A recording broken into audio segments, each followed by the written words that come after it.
હું એક સમય કહે ઓમ કરું તો તારા વિડીયો પોસ્ટ કરી દેવાનો એટલે ભાઈ એટલે મારે સબ જોવું હોય તો ઓમ કરું તો તારા વિડીયો હું પોસ્ટ કરવાનું કહું છું એમાં એટલે ભાઈ જાન એવો શબ્દ નથી હતો એમ ઓમ કરું તો સમજવાનું કે કોઈ ભાઈ જરાક સંકેત ઓકે સરજી લોકો કઈ તારી ટી-શર્ટ બગાડી મારી તારી માં મળી નાખશે અરે રાબડિયો તો માર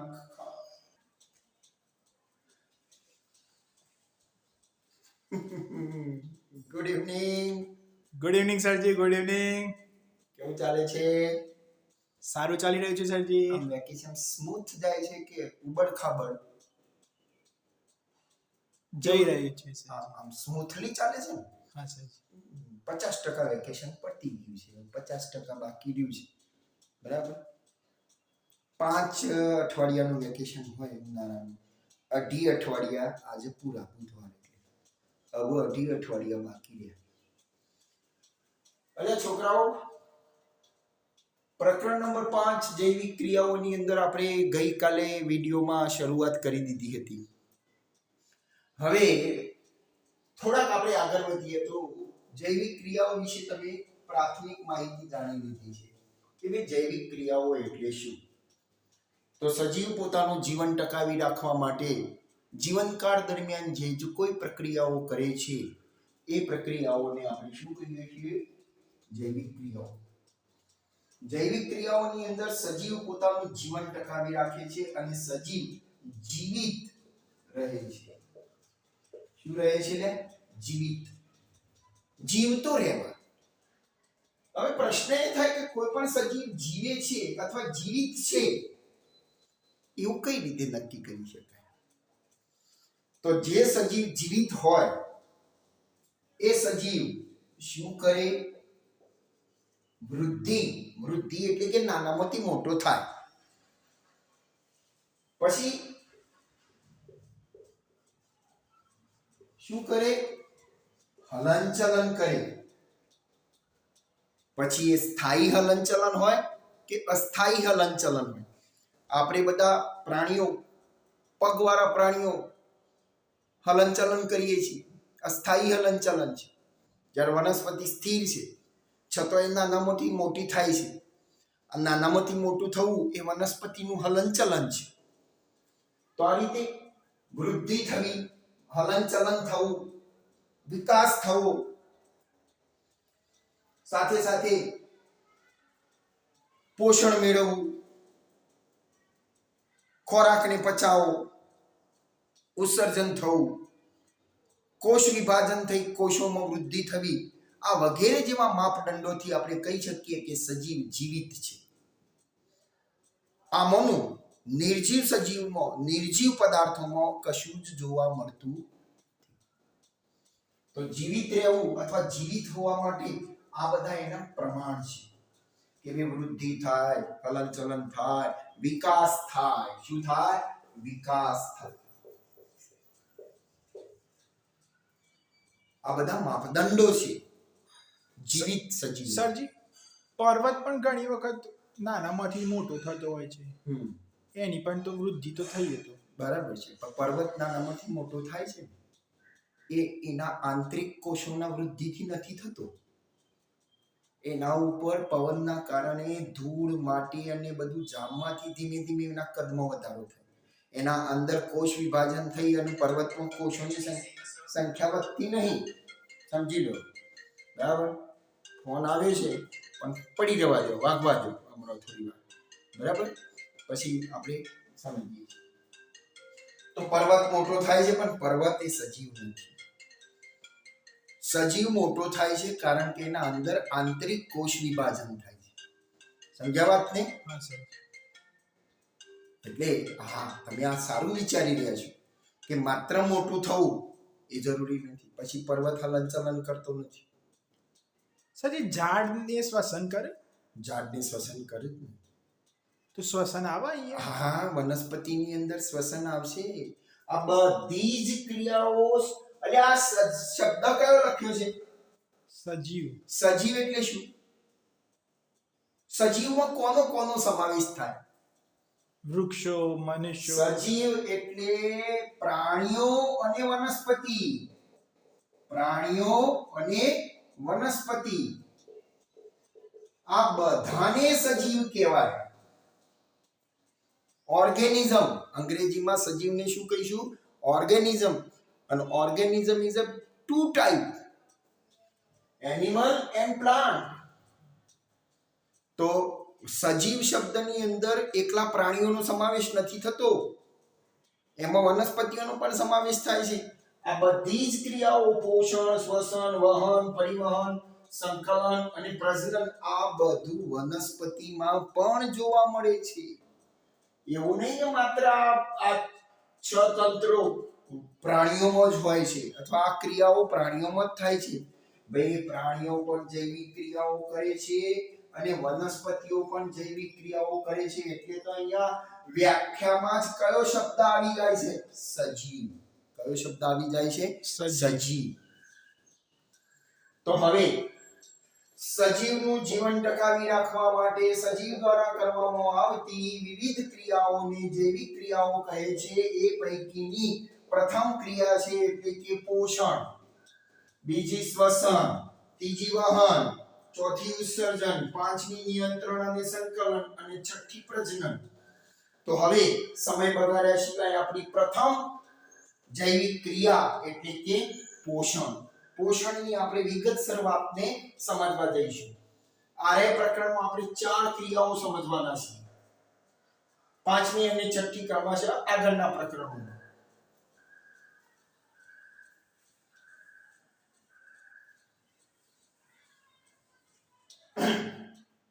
પોષણની અંદર જ્યારે ખોરાક ગ્રહણ કરવામાં આવે છે ત્યારે ખોરાકને પચાવવા માટે પાચન તંત્ર જ્યારે કાર્યરત થાય છે ત્યારે પાચન તંત્રનો મુખ્ય અવયવ આંતરડું છે. એમાં નાનું આંતરડું અને મોટું દાંતરડું. દાંતરડું સરજી. મોટું આંતરડું, દાંતરડું નહીં. ખેડૂતના છોકરા એટલે દાંતરડું યાદ આવી જાય. એની સાથે બીજા જઠર, યકૃત ને સ્વાદુપિંડ એવા સહાયક અંગો અથવા સહાયક ગ્રંથિઓ પણ કાર્યરત હોય છે. એની વાત આપણે વિગતસર કરી. પોષણ, ન્યુટ્રિશન કહેવાય અંગ્રેજીમાં. એની શું કહેવાય બે? ન્યુટ્રિશન. પોષણ. પોષણ એટલે શું? પોષણના વિવિધ પ્રકારો ઉદાહરણ સહિત સમજાવો. કેવો ક્વેશ્ચન પૂછાય આપણને? પોષણ એટલે શું? ઉદાહરણ સહિત તેના વિવિધ પ્રકારો ઉદાહરણ સહિત સમજાવો. ઓકે. પોષણ ના સજી પેલા ટાઇટલ જ મારો સજી. એટલે શું? પહેલો જ ક્વેશ્ચન સજી. આ પોષણ પ્રશ્ન આપણો જે મુદ્દો છે પોષણનો, એમાં જ આવો પ્રશ્ન પૂછાય છે કે પોષણ એટલે શું? પોષણ એટલે શું? તેના વિવિધ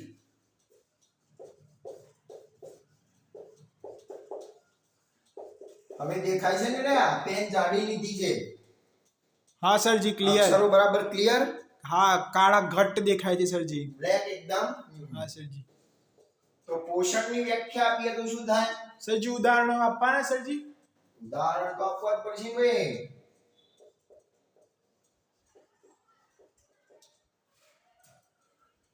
તો પોષણની વ્યાખ્યા શું થાય? ઉર્જાયુક્ત પદાર્થો ઉર્જાયુક્ત એટલે કે ખોરાક.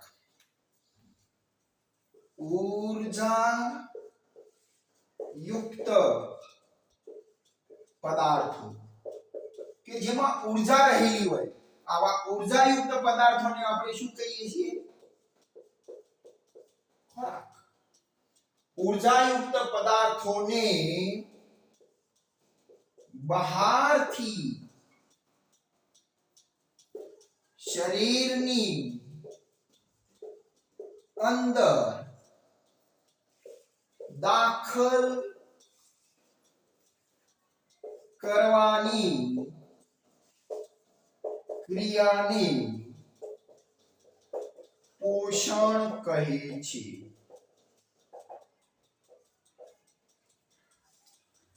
શું કહે છે? પોષણ. કહે છે. તો પોષણ શાના આધારે થાય છે? તો ખોરાક ગ્રહણ કરવાના આધારે. હવે આ ખોરાક જે છે એ ખોરાકની અંદર કાર્બોદિત, પ્રોટીન, ચરબી, નત્રલ પદાર્થ એટલે કે ક્ષાર હોય છે. ભાઈ ખોરાકના ઘટકો શું છે? કાર્બોદિત, પ્રોટીન, ચરબી, એમિનો એસિડ, એમિનો એસિડ, પછી નત્રલ પદાર્થો એટલે કે ક્ષાર કહીએ છીએ, વિવિધ ક્ષારો આવેલા હોય છે. આ બધાના મિશ્રણથી જે કોઈ પદાર્થ બનેલા છે, પછી એ શાકાહારી પદાર્થ હોય કે માંસાહારી પદાર્થ હોય, બધા પદાર્થોની અંદર આવા પોષક તત્વો આવેલા છે. અને આ પોષક તત્વોની મદદથી જે વસ્તુ તૈયાર થાય છે એ ખોરાક કહેવાય છે. અને આવો ખોરાક લેવાથી શરીરની અંદર, સજીવના બોડીની અંદર આ પદાર્થો દાખલ થાય છે. અને આ પદાર્થો શરીરના બંધારણને મજબૂતાઈ આપે છે, ઉર્જા પૂરી પાડે છે, વિવિધ કાર્યો કરવા માટેની શક્તિ એટલે કે ઉર્જા પૂરી પાડે છે. આ વગેરે વગેરે જેવી વસ્તુઓ આ બધાના કારણે થાય છે. તો આવો ખોરાક બહાર પડ્યો છે પર્યાવરણમાં, એને કોઈ પણ રીતે શરીરની અંદર દાખલ કરવાની જે ક્રિયા છે એ આખી સમગ્ર ક્રિયાને આપણે શું કહીએ છીએ? પોષણ. સાદી ભાષામાં કહીએ તો ખોરાક ગ્રહણ કરવાની ક્રિયા એટલે પોષણ. પણ એટલું પૂરતું નહીં. પોષણના બે પ્રકાર છે. પોષણના કેટલા પ્રકાર છે ભાઈ? બે પ્રકાર છે. ઘણા સજીવો એવા છે કે જે પોતાનો ખોરાક પોતે જ તૈયાર કરે છે. તમે કરો છો તમારો ખોરાક તૈયાર? ના સરજી. કેમ? તો પછી સરજી કશું કામ જ ધંધો કરવો ના પડે. તો તમે પરમ દિવસ તો એવું કહેતા હતા કે સાહેબ હું તો જ્યુસ બનાવીને પીવું છું, નામ કરીને પીવું છું, હું તો મારો ખોરાક જાતે તૈયાર કરું છું, મારા મમ્મીનો રોધેલો ખોરાક હું ખાતો નહીં, આમ ને તેમ. બટ એ તો મમ્મીજીનો ને, જાતે થોડો તૈયાર કરું છું મારા તમે શરીર. નતા કહેતા કે હું જાતે મિક્સરમાં જ્યુસ કાઢું છું ને આ બધું કરું છું? સરજી એ તો આમ બાળનો ખોરાક ને સરજી, મારું શરીર જાતે થોડો ખોરાક તૈયાર કરે છે. તું તો કહેતો હતો ભાઈ કે હું મારો ખોરાક જાતે તૈયાર કરું છું. તો પછી સર હું ઝાડ બની જાઉં. અલ્યા ભાઈ એમ કે હું મારો ખોરાક જાતે રાંધું છું, પ્રિપેર કરું છું. હવે તમે તરબૂચનો જ્યુસ કાઢો તો તરબૂચ તો તમારે બજારમાંથી લાવવું પડશે ને. હા સરજી. તમે તરબૂચ તો પેદા નહીં કરી શકતા ને.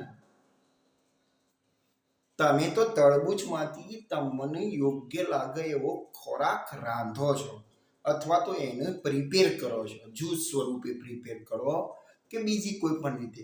પણ વાસ્તવમાં તમારી જોડે એક કાચો માલ કેરી હોય તો રસ નીકળે ને. પણ તમે કેરી લાવી શકો છો? ના. કેરી તો તમારા આંબા જોડેથી લાવવી પડે છે. તો આંબો છે એ કેરી પેદા કરે છે, ચીકુનું ઝાડ છે એ ચીકુ પેદા કરે છે. તમે ચીકુ પેદા કરી શકતા નહીં. હવે તમે કોઈ દાડો પ્રશ્ન જોયો, સાંભળ્યો? આંબો તમને કેરી આપે છે તો એ કેરી તમે ખાઓ છો અને તમને પોષણ મળે છે. પણ કોઈ દાડો વિચાર્યું છે કે આંબો શું ખાય છે? ના સરજી. આંબાને તમે કોઈ દાડો જમવા બેઠેલો જોયો? ના સરજી. કે ભાઈ આંબો પલોઠવાડીને જમવા બેઠો હતો? એ તો તમે જ્યારે જો ત્યારે એની એ કન્ડિશનમાં ઊભો છે. નહીં કોઈ કરિયાણાની દુકાન કે મોલ ઉપર શોપિંગ કરવા આવતો, કોઈ દાડો રોટલી દાળ ભાત શાક રાંધવા બેસતો હોય, ગેસનો બાટલો ભરાવા કોઈ દિવસ તમે આંબાને જતા જોયો? એ માથું મુંડી શું બોલાવો છો? મોઢાથી જવાબ આપો ને. ના સરજી ના. તો પછી એ શું ખાય છે એની કલ્પના કરી છે તમે? પૂછ્યા સરજી? ક્લાસ છે નકામમાં બે નોળો પાટો મારી પૂછવા જવાનું જોયું નહીં? ના એમ પ્રશ્ન થાય ના સાહેબ હારું એને તો કોઈ દાડો આપણે આવું ખાતો હોય તો જોયો જ નહીં. તો પછી વનસ્પતિ, પછી આંબો હોય, લીમડો હોય કે પીપળો હોય કે ખેતરમાં વાયેલો કોઈ પાક હોય, આ બધી જ વનસ્પતિઓ પોતાનો ખોરાક જાતે તૈયાર કરે છે. અને એટલે આ બધી જ વનસ્પતિઓ છે ને એને સ્વયંપોષી, કેવી? સ્વયંપોષી.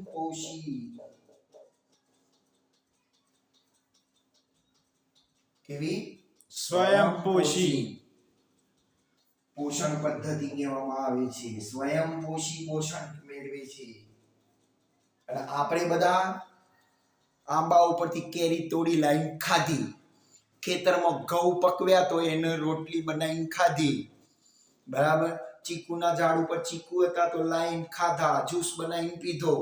તો આપણે વનસ્પતિઓ જોડેથી ખોરાક મેળવીએ છીએ. આપણે જાતે ખોરાક તૈયાર કરી શકતા નથી. આપણે ખોરાક રાંધીએ છીએ, તૈયાર નહીં કરતા, જાતે બનાવતા નહીં. એટલે આપણે વિષમપોષી પોષણ પદ્ધતિ ધરાવીએ છીએ. તો સ્વયંપોષી પોષણ પદ્ધતિ કોણ દર્શાવે છે? તો તમામ લીલી વનસ્પતિ અને અમુક પ્રકારના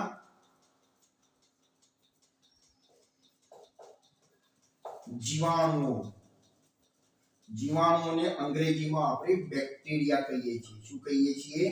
બેક્ટેરિયા. આ સ્વયંપોષી પોષણ પદ્ધતિ દર્શાવે છે. એટલે કે પોતાનો ખોરાક જાતે તૈયાર કરે છે. એ કોઈની જોડે ખોરાક ઉપર આધારિત નથી.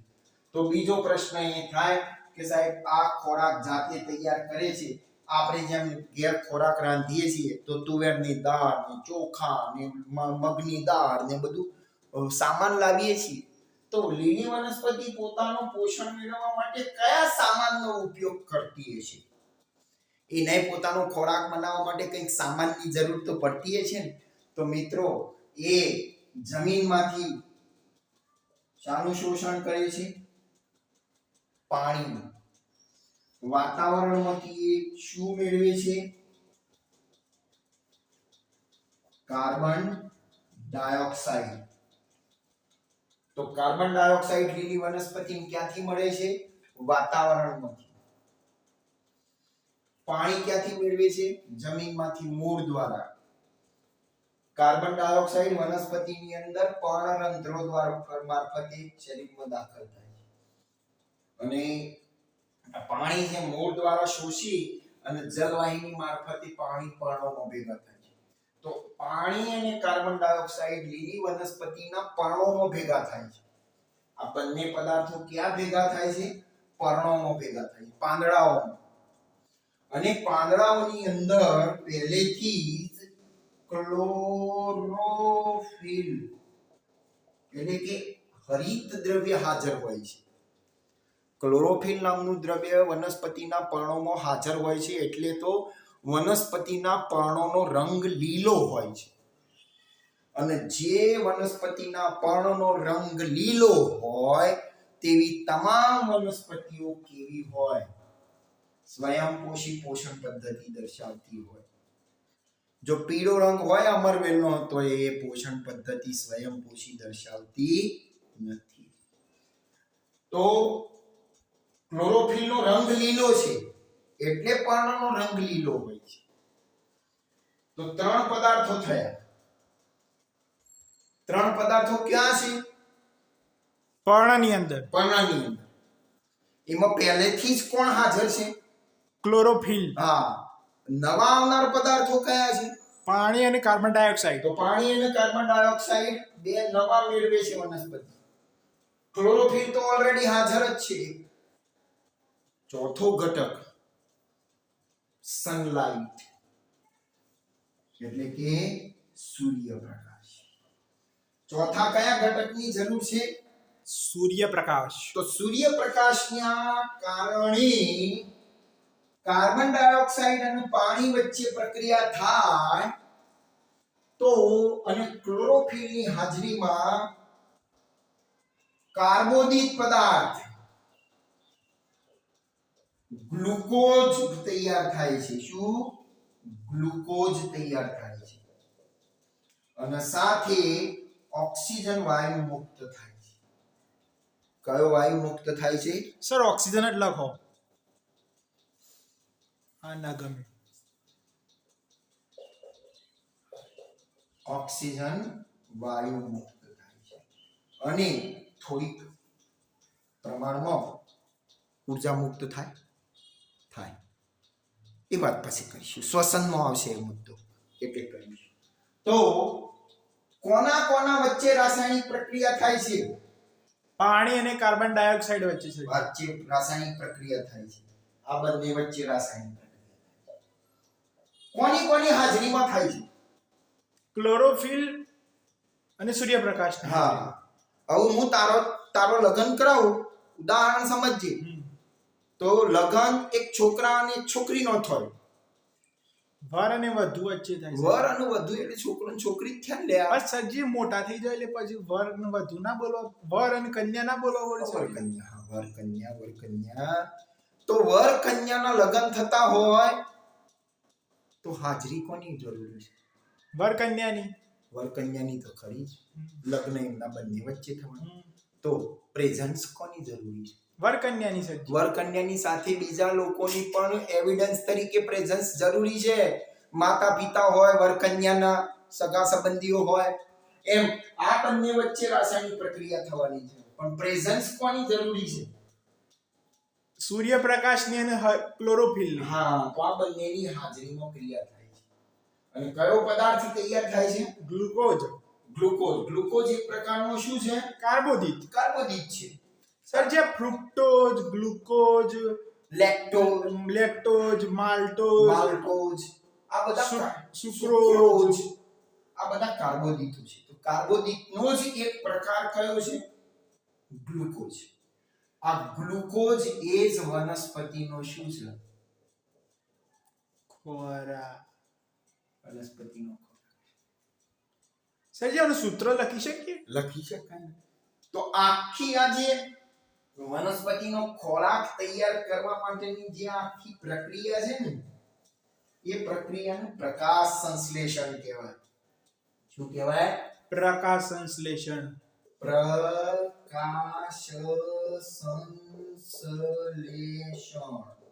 તો આ પ્રકાશ સંશ્લેષણની ક્રિયા કહેવાય. તમને પરીક્ષામાં પ્રશ્ન પૂછાય કે બે પ્રકાશ સંશ્લેષણ એટલે શું? સમીકરણ આપો.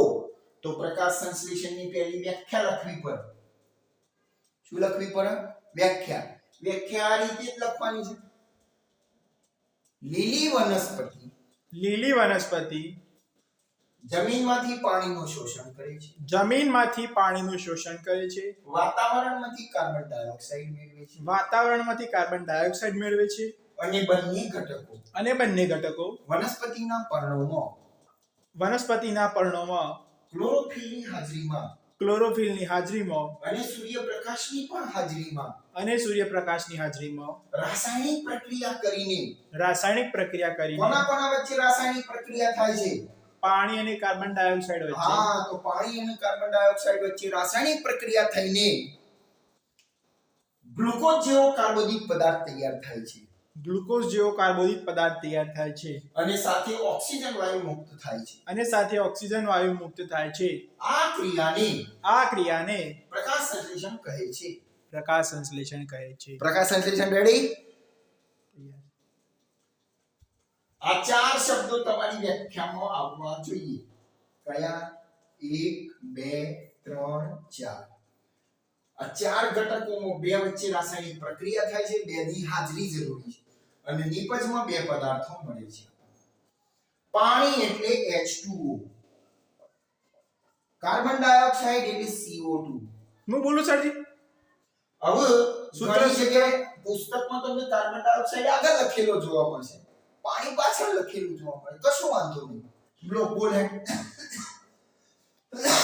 C6H12O6. સૂર્યપ્રકાશ, ક્લોરોફિલ, આ તારા ભાગ છે. હા બોલ હે C ગ્લુકોઝ નું સૂત્ર બોલ. C6H12O6 C6H12O6 plus O2 આ પ્રકાશ સંશ્લેષણની પ્રક્રિયાનું સમીકરણ છે. હવે આને સંતુલિત કરવું હોય તો અહીંયા કાર્બન 6 છે એટલે અહીંયા 6 મૂકી દો. બરાબર. હાઇડ્રોજન 12 છે એટલે અહીંયા 2 છે તો અહીંયા 6 મૂકી દો. સરજી H2 અને CO2 ઓટોમેટિક જોડાઈ જશે. અલ્યા પ્રકાશ સંશ્લેષણની પ્રક્રિયામાં સૂર્યપ્રકાશના કારણે સૂર્યપ્રકાશમાં રહેલા પ્રોટોન્સ, મતલબ ઊર્જા આપવી પડશે ને અને બંને જોડાવા સૂર્યપ્રકાશમાંથી જે ઊર્જા મેળવશે. મતલબ કે ત્યાં ઊર્જા આવશે. હા સૂર્યપ્રકાશ રૂપી આ પ્રક્રિયા રાતે ના થાય. સૂર્યપ્રકાશની હાજરી ના હોય તો પ્રકાશ સંશ્લેષણની પ્રક્રિયા અટકી જાય છે. બરાબર. હું ફોન પર વાત કરી લઉં, થોડી વાર ઉભા રહો. અલ્યા ભાઈ આને સમીકરણને સંતુલિત કરીએ તો સમીકરણને સંતુલિત કરવા માટે હાઇડ્રોજન 12 તો હાઇડ્રોજન 12 થઈ ગયા, પછી ઓક્સિજન 6 અને 6 દુ 12 એટલે 18 ઓક્સિજન થયા. તો 18 ઓક્સિજન અહીંયા થયા તો અહીંયા 6 થયા અને અહીંયા 2 એટલે 6 દુ 12 અહીંયા 6 મૂકી દો લે.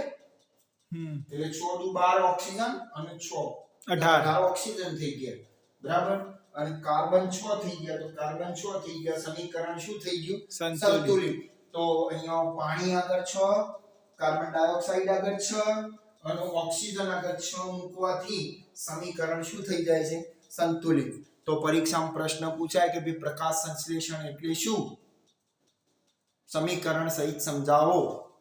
પ્રકાશ સંશ્લેષણની નિપજો કઈ કઈ? ગ્લુકોઝ અને ઓક્સિજન વાયુ. ઓકે. પ્રકાશ સંશ્લેષણ ની પ્રક્રિયાના પ્રક્રિયકો કયા? પાણી પ્લસ કાર્બન ડાયોક્સાઇડ. ઓકે. અને ઉદ્દીપકો કયા?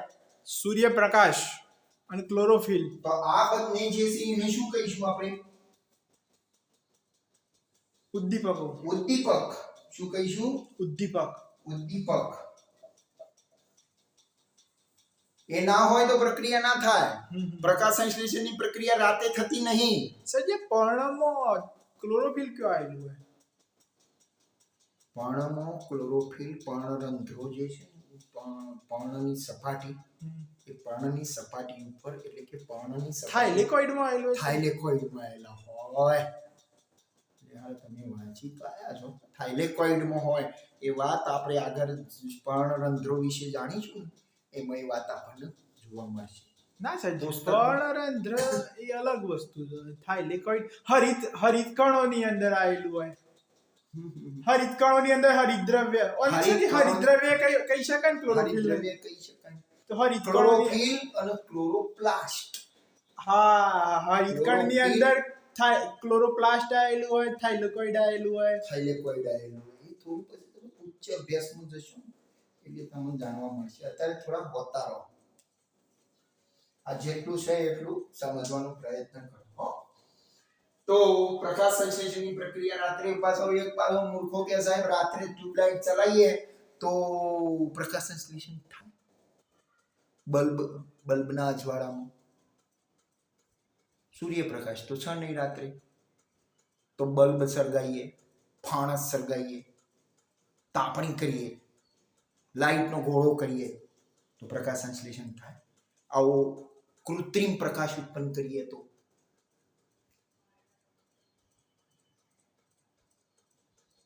વિચારી લાવજો. બરાબર. તો સ્વયંપોષી પોષણ પદ્ધતિ સમજી ગયા. જે સજીવો પોતાનો ખોરાક જાતે તૈયાર કરે છે તેવા સજીવોને સ્વયંપોષી સજીવો કહે છે. ઉદાહરણ તરીકે બધી જ લીલી વનસ્પતિ અને અમુક પ્રકારના જીવાણુઓ એ સ્વયંપોષી પોષણ પદ્ધતિ દર્શાવે આવે છે. બરાબર? તો આ રીતે ગ્લુકોઝ તૈયાર થઈ ગયો. જી હવે આ ગ્લુકોઝ વનસ્પતિ પોતાના માટે વાપરશે. થડને જાડું કરવા, ડાળીઓ લાંબી મોટી કરવા, મૂળ લાંબા કરવા, વનસ્પતિનો વિકાસ વૃદ્ધિ કરવા માટે આ ગ્લુકોઝ ખોરાકની ભૂમિકા ભજવે છે. છતાં ખોરાક ખાતા વધે એ આ કાર્બોદિત ગ્લુકોઝનું સ્ટાર્ચ મંડકણ, કયા મંડકણ સ્વરૂપે વનસ્પતિઓની અંદર સંગ્રહ થવાનો છે. અને આ સંગ્રહ થયેલો ખોરાક વનસ્પતિ પોતાની જરૂરિયાત મુજબ વાપરતી હોય છે. અને કદાચ વધુ આ મંડકણ અને સ્ટાર્ચ કણો ભેગા થાય તો લાંબા ગાળે એ ફળમાં પરિણમે છે, ફ્રૂટ બને છે. તો વનસ્પતિની અંદર ફ્રૂટ આવે છે, એ ફ્રૂટની અંદર આવા ગ્લુકોઝ સ્વરૂપના મંડકણ સ્વરૂપના પદાર્થો હોય છે.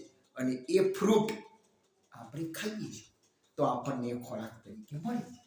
જી સરજી. બરાબર? તો આપણે કોના ઉપર આધારિત છીએ? લીલી વનસ્પતિ ઉપર. અને લીલી વનસ્પતિના ફળ, ફૂલ, પાંદડા બધું ખાઈને આપણે આપણું જીવનનો ગુજારો કરીએ છીએ. તો આપણે બધા કેવા સજીવો છીએ? વિષમપોષી. વિષમપોષી. તો વિષમપોષીની વ્યાખ્યા શું? જે સજીવ ખોરાક માટે અન્ય સજીવ ઉપર આધાર રાખતો હોય તેવા સજીવોને વિષમપોષી સજીવો કહે છે. તો બધા જ પ્રાણીઓ મોટા ભાગે વિષમપોષી સજીવો છે. અમુક અમરવેલ જેવી વનસ્પતિ પણ વિષમપોષી સજીવ છે. તો વિષમપોષી સજીવોની સંખ્યા પણ ઘણી બધી છે કે જે ખોરાક ઉપર અન્ય સજીવો ઉપર આધાર રાખે છે. પછી વનસ્પતિ હોય કે પ્રાણીઓના માંસ હોય, પણ અંતે તો અન્ય સજીવો જ થયા ને. કોઈ વનસ્પતિ ખાઈને જીવે તો કોઈ પ્રાણીઓના કે પશુઓના માંસ ખાઈને જીવે, પણ અંતે તો અન્ય સજીવોમાંથી જ ખોરાક લેવાની વાત થઈ. પોતે પ્રકાશ સંશ્લેષણની પ્રક્રિયા તો કરી શકતા નહીં. સમજી ગયા વાતને? તો વિષમપોષી પોષણ, સ્વયંપોષી પોષણ અને વિષમપોષી પોષણ એ પોષણના મુખ્ય બે પ્રકાર છે. હવે થોડાક ઊંડા ઉતરીએ તો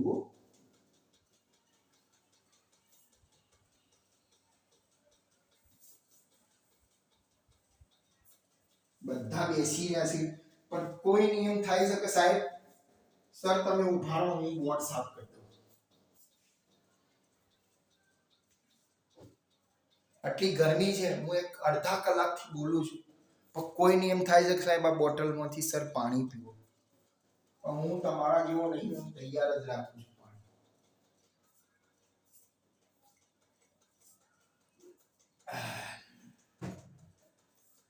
વિષમપોષી પોષણ કે જેમાં તમામ પ્રાણીઓ, અમરવેલ વગેરે જેવી વનસ્પતિઓ પણ વિષમપોષી પોષણ દર્શાવે છે. આ વિષમપોષી પોષણના પેટા પાછા 3 પ્રકાર પડે છે. કેટલા પ્રકાર પડે છે? 3 પ્રકાર. કયા કયા? પ્રાણી સંપોષણ. કયું? પ્રાણી સંપોષણ. મૃતોપજીવી પોષણ. કયું પોષણ? મૃતોપજીવી પોષણ. અને છેલ્લો કયો પ્રકાર છે એનો?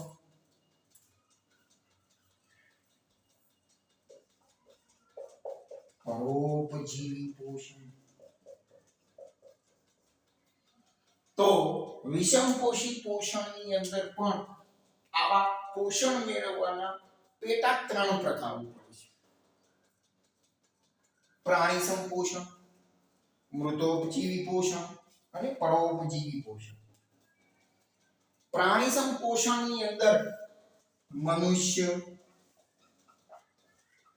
કૂતરો, વંદો વગેરે જેવા ઉદાહરણો છે કે જે પ્રાણી સંપોષણ પદ્ધતિથી પોષણ મેળવે છે. સરજી પ્રાણી સંપોષણ પદ્ધતિમાં શું થાય? પ્રાણી સંપોષણ પદ્ધતિની અંદર લગભગ વનસ્પતિઓ અને સજીવોનો ખોરાક તરીકે ઉપયોગ થતો હોય. દાખલા તરીકે મનુષ્યની વાત કરીએ તો આપણે શાકાહારી પણ છીએ અને માંસાહારી પણ છીએ. અમુક વિસ્તારોમાં શાકાહાર થતો હોય તો અમુક વિસ્તારોની અંદર માંસાહાર થતો હોય. તો આપણે શાકાહાર અને માંસાહાર આમ બંને ઉપર નિભતા સજીવો છે. બરાબર? તો એ પ્રાણી સંપોષણ. ઘણા સજીવો એવા પણ છે કે જે માત્ર ને માત્ર માંસ ઉપર નિર્ભર કરે છે, એ શાકાહાર કરતા નથી. ઘણા સજીવો એવા પણ છે કે માત્ર શાકાહાર કરે, માંસાહાર કરતા જ નહીં. દાખલા તરીકે લીલી વનસ્પતિ જ ખાઈને જીવે છે.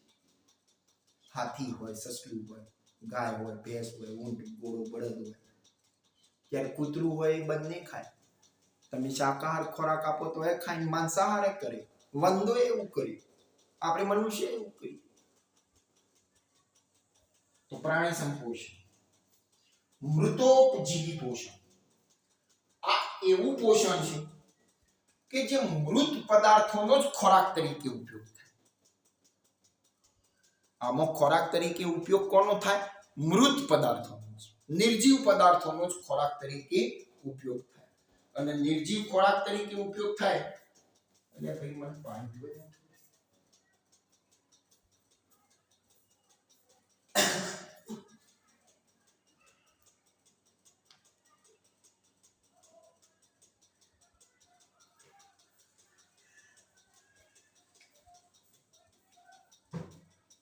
તો આની અંદર ઉકરડામાંથી ખોરાક મેળવાય, ગટર નાલી કીડામાંથી ખોરાક મેળવાય, જો ગંદકી ભેગી થતી હોય એમાંથી ખોરાક મેળવાય. તો એની અંદર મુખ્યત્વે ઈસ્ટ, ફૂગ, મશરૂમ જેવી શું છે? ફૂગ છે. તો આ બધા સજીવો મૃતોપજીવી પોષણ મેળવે છે, જે સડેલા પદાર્થોમાંથી, સડેલા શાકભાજી, ફળફળાદી, ગાય ભેંસના મળમૂત્રમાંથી ખોરાક મેળવે છે. એવું પોષણ મેળવે છે એનું મૃતોપજીવી પોષણ. પરોપજીવી પોષણ. પરોપજીવી પોષણ એટલે શું? બીજાના માંથી સીધું આવું તમે રાંધેલો ખોરાક હોય હું ડાયરેક્ટ જમવા બેસી જાઉં. હું કશું કરતો જ નહીં, હું તો ડાયરેક્ટ ખોરાક જ ખાઉં છું. પેલી પશુઓના શરીર ઉપર પેલી ઈતળી, બગાય, પછી આપણા માથામાં પડે છે જૂ, એ સીધું તમારા અંદર જળો, પટ્ટીકૃમિ, આંતરડાની અંદર પટ્ટીકૃમિ આવે. નાના બાળકોના આંતરડામાં વ્હાઈટ કલરના કીડા પડે છે, જે મળ દ્વારા નીકળતા હોય છે. ઘણીવાર નાના બાળકોમાં જોવા મળે છે અને એને પટ્ટીકૃમિ કહેવાય, જે અંદર ખોરાકને સીધો ખાઈ જાય એટલે બાળકનો વિકાસ થાય નહીં. જે સીધા ખોરાકનો ઉપયોગ, પેલા જૂ છે તો માથામાંથી લોહી ચૂસી લે. પેલી ઈતળી, બગાઈ હોય. અમરવેલ જોઈ છે તમે? અમરવેલ નામની વનસ્પતિ, પીળા કલરના વેલા, એને તમે કોઈ પણ વનસ્પતિ ઉપર નાખો ને તો એ વનસ્પતિમાંથી સીધું ગ્લુકોઝ ચૂસી લે. આ પેલું માકડ હોય, સીધી તમને ડંખ મારે, સીધી પાઇપ જોઈન્ટ કરે હોયથી અને સીધું લોહી ચૂસી ખાય. તમે જોયું છે ને? પેલા મચ્છર હોય ને એના આગળ આવી પાઇપ આવે છે, ડંખ મારી અને પછી એમાંથી અંદરથી સિરીજની માફક રુધિર ચૂસી લે. ઇન્જેક્શન જેવું સર્જી. હા, ઇન્જેક્શન જેવું. સીધો ખોરાક ખેંચી લે. તો એની અંદર આપણને કયા સજીવો કીધેલા? ઈતળી, બગાઈ, પછી માથામાં પડતી હોય જૂ, પછી પટ્ટી કૃમિ, પછી પેલો જળો, પછી એકમાત્ર વનસ્પતિ કઈ છે ત્યાં? પરોપજીવી. અમરવેલ એ પરોપજીવી વનસ્પતિ છે. અમરવેલ સરજી? અમરવેલ આ એક વનસ્પતિ છે, એકમાત્ર વનસ્પતિનું ઉદાહરણ છે પરોપજીવીમાં અમરવેલ. બાકીના બધા તો સજીવો છે કે પ્રાણીઓ, વનસ્પતિ નહીં. તો સમજી ગયા તમે? વિષમ પોષી પોષણ પદ્ધતિની અંદર ખોરાક માટે બીજા ઉપર આધાર રાખવામાં આવે પોતે જાતે ખોરાક બનાવતા નહીં. જાતે ખોરાક બનાવતા નહીં ના પાછળનું કારણ આ બધા સજીવો જોડે શું નહીં? ક્લોરોફિલ નહીં. બાકી તો પાણી હશે, કાર્બન ડાયોક્સાઇડ હશે, સૂર્યપ્રકાશ હશે, પણ એકમાત્ર આ બધા સજીવો જોડે શું નહીં? ક્લોરોફિલ નહીં. એટલે આ બધા સજીવો પ્રકાશ સંશ્લેષણની પ્રક્રિયા કરી શકતા નથી. માટે પોતાનો ખોરાક જાતે બનાવી શકતા નથી. જો કોઈને ભગવાન પસંદ પડ્યું હોય અને એમ કે ભગવાન ભાઈ બેટા માગે તે આપો, તો શું તમે BMW કાર માગશો? તે તો તમારું પોતાનું જ થશે. પ્રાણી જગત માટે ક્લોરોફિલ માગી લ્યો. શું માગી લ્યો? ક્લોરોફિલ માગી લ્યો. એટલે કલાક ધાબા ઉપર જઈને બેસી જવાનું, એટલે પોતાનો ખોરાક ખવાઈ જાય. સમજ્યા વાત ને? આપણા જોડે શું નહીં? ક્લોરોફિલ નહીં. એટલે આપણે પ્રકાશ સંશ્લેષણની ક્રિયા કરી શકતા નથી. ડન. આટલા વાતને અટકાઈએ છીએ. આગળનો મુદ્દો આપણે ચર્ચીશું પોષણમાં જ. પછી મનુષ્યમાં આપણે મનુષ્ય એ પ્રાણી સંપોષણ પદ્ધતિ દર્શાવે છે. કેવી? પ્રાણી સંપોષણ પદ્ધતિ. અને કોનો પ્રકાર છે? વિષમપોષી પોષણનો. તો આ બધા સજીવોની વાત તો આપણે નહીં કરવી, પણ એટલા મનુષ્યમાં પાચન તંત્રની વાત કરીશું. કોની વાત કરીશું? મનુષ્યમાં પાચન તંત્ર. મનુષ્યમાં ખોરાક ખાધા પછી એ ખોરાક કઈ રીતે પચે છે એ આખા પાચન તંત્રની વાત આપણે નેક્સ્ટ વિડીયોમાં કરીશું. મળીએ ફરીથી. Good bye, Tata.